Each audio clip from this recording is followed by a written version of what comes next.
Two men, same gym, same workout program, same meal plan down to the gram. 12 weeks later, one is shredded, ABS visible, veins popping.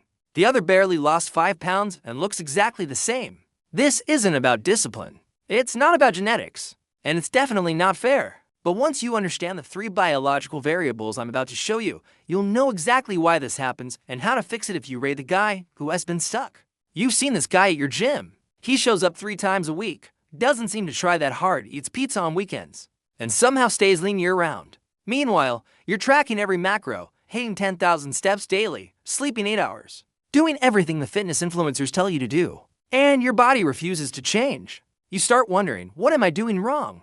Is my metabolism broken? Am I just not meant to be lean? Here's what nobody tells you. Your body operates on a completely different metabolic blueprint than his. It's not about working harder.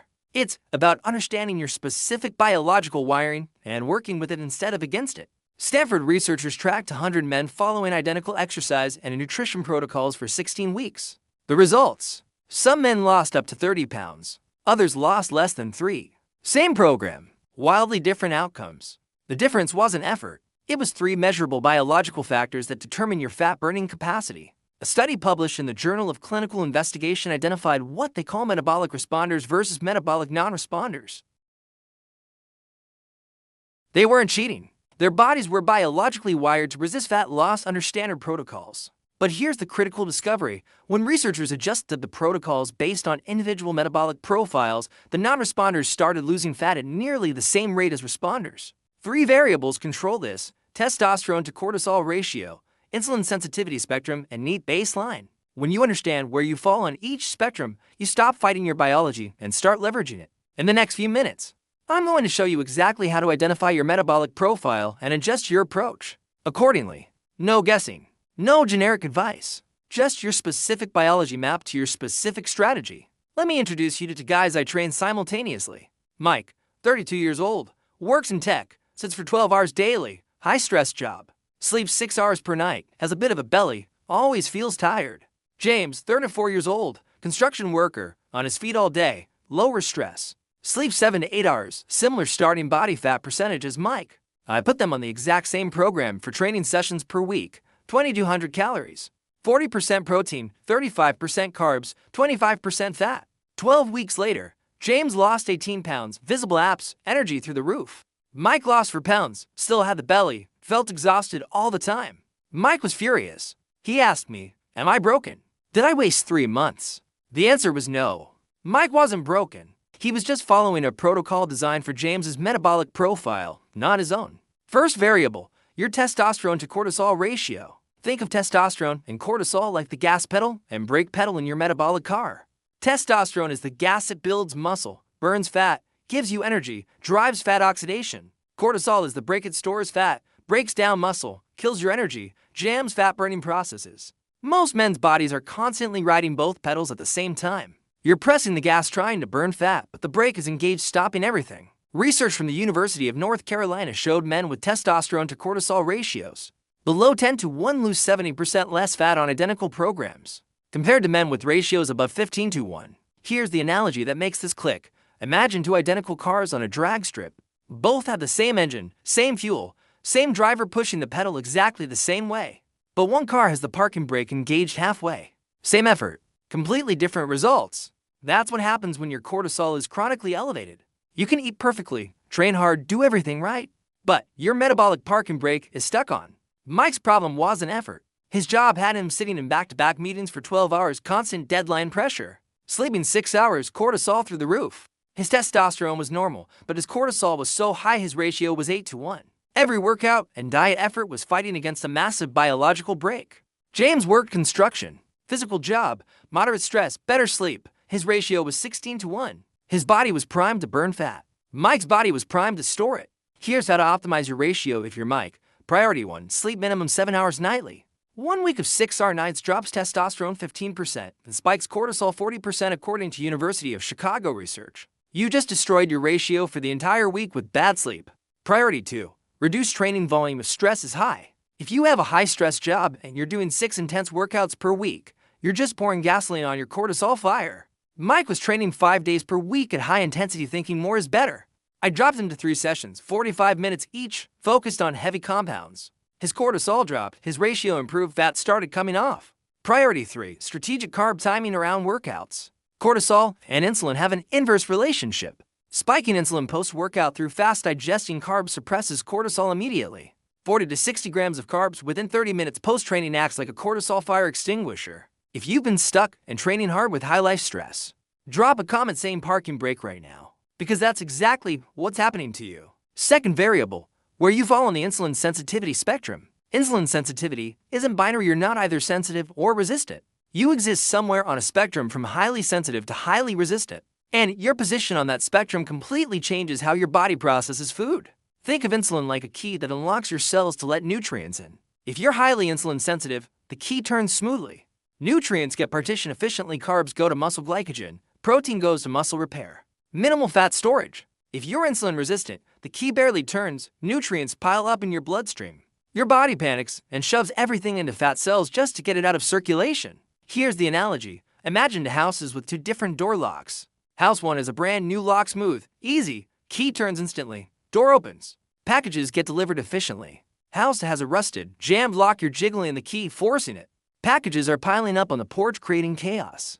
Same delivery driver, same packages, completely different outcomes based on the lock quality. A study in the journal Diabetes Care showed men in the bottom quartile of insulin sensitivity require 60% more insulin to process the same amount of carbohydrates as men in the top quartile.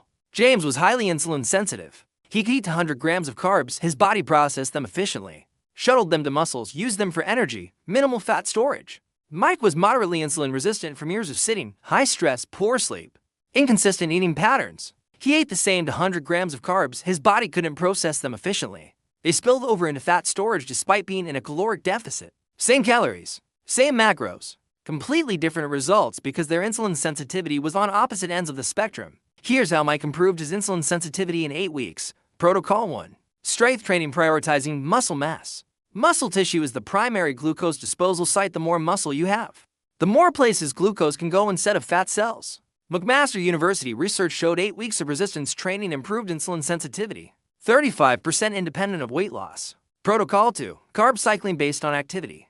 On training days, Mike ate 100 grams of carbs timed around workouts when insulin sensitivity peaks naturally. On rest days, he dropped to 100 grams. His body learned to process carbs efficiently when it needed them, and didn't get overwhelmed with glucose on days it couldn't use it. Protocol 3. 10-minute walks after meals. This is the most underrated insulin sensitivity hack. Walking after eating reduces glucose spikes by up to 30%. According to research in diabetology, your muscles soak up glucose without needing much insulin. If this is making sense, hit that like button so I know you're following along. Third variable, your NEAT baseline. NEAT non-exercise activity thermogenesis is all the movement you do outside of formal exercise.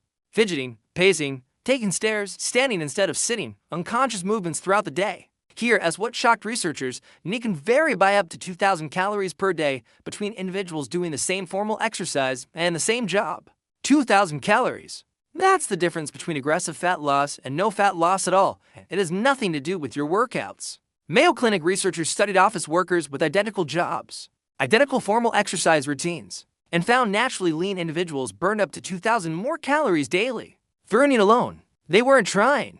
They weren't consciously moving more. Their baseline movement patterns were just fundamentally different. Think of NEAT like the idle RPM on a car engine. Some cars idle at 600 RPM burning minimal fuel. Other cars idle at 1200 RPM burning twice the fuel constantly. Both engines are off from the driver's perspective, but one is burning way more fuel just existing. James worked construction. His NEAT baseline was naturally high lifting, walking, standing, bending, carrying all day long. Before we even factored in his formal workouts, he was burning 1,500 more calories daily than Mike just through occupational movement. Mike sat for 12 hours. His NEAT baseline was catastrophically low. He'd go to the gym, crush a workout, burn 500 calories, feel accomplished, then sit completely motionless for the other 23 hours of the day. His daily calorie burn outside the gym was probably 800 calories from NEAT. James was burning 1,500 to 2,000. Same workouts, 1,700 calorie daily difference from NEAT alone. Here's how Mike increased his NEAT baseline without trying. Strategy 1. Environmental design, not willpower. I might get a standing desk and set a timer to stand for 25 minutes every hour. Standing burns 60 more calories per hour than sitting. If he stood for 6 hours of his 12-hour workday, That's 360 extra calories daily without any conscious effort. Strategy 2. Movement snacking. Every hour, Mike did 10 minutes of movement, walk to the bathroom, do 10 squats. Pace while on phone calls, take the stairs. 2 minutes per hour times 12 hours is 24 minutes of bonus movement. Doesn't sound like much, but it's the difference between burning 1,200 versus 1,800 calories from meat daily. Strategy 3. Step minimum, not step goal. Mike committed to 8,000 steps minimum daily. Not as a challenge, just as a baseline existence requirement. Some days he'd hit 12,000 naturally, but 8,000 was non-negotiable. Save this video right now so you don't lose this protocol. We adjusted Mike's protocol based on his metabolic profile, reduced training volume to manage cortisol, implemented carb cycling to match his moderate insulin resistance, engineered his environment to increase need baseline. 8 weeks later, Mike lost 12 pounds. 16 weeks later, Mike lost 23 pounds total. Visible abs for the first time in his life. Energy completely transformed. Same Mike. Same gym. Different strategy aligned with his biology instead of fighting against it. He didn't need more discipline. He didn't need to work harder. He needed to stop following James's protocol and start following Mike's protocol. If you've been doing everything right and seeing minimal results, I need you to understand something critical. You're not broken. You're not lazy. You don't lack discipline. You're a high cortisol, moderate insulin resistant, low NEAT baseline guy trying to follow a protocol designed for a low cortisol, high insulin sensitive, high NEAT baseline guy. It's like trying to run Windows software on a Mac. The software isn't bad. Your computer isn't broken. They're just incompatible. The fitness industry sells you one-size-fits-all programs because it's easier to market. But your body doesn't care about marketing.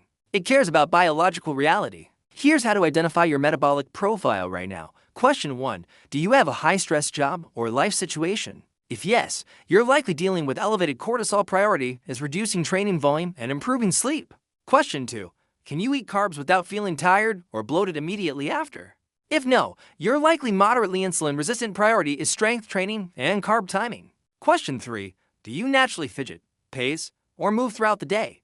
Or do you sit still for hours without noticing? If you sit still, your low NEAT baseline. Priority is environmental design and movement snacking. Most guys who struggle are high cortisol, moderate insulin resistance, and low NEAT. That's Mike's profile. If that's you, you need Mike's protocol, not James's. Here's your action plan starting tomorrow. If you're high cortisol, drop to 3 training sessions per week. Sleep minimum 7 hours. Add 40 grams of carbs post-workout. If you're moderate insulin resistance, prioritize strength training 4 times per week. Walk 10 minutes after every meal. Implement carb cycling. If you're low NEAT, a standing desk or timer to stand regularly. Commit to 8,000 steps minimum. Do 2-minute movement snacks every hour.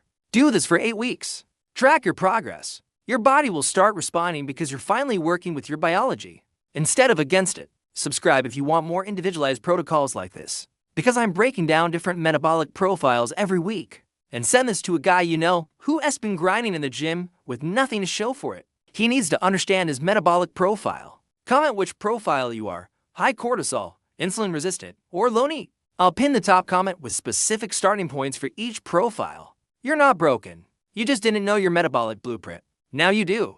Go adjust your protocol and prove to yourself this works.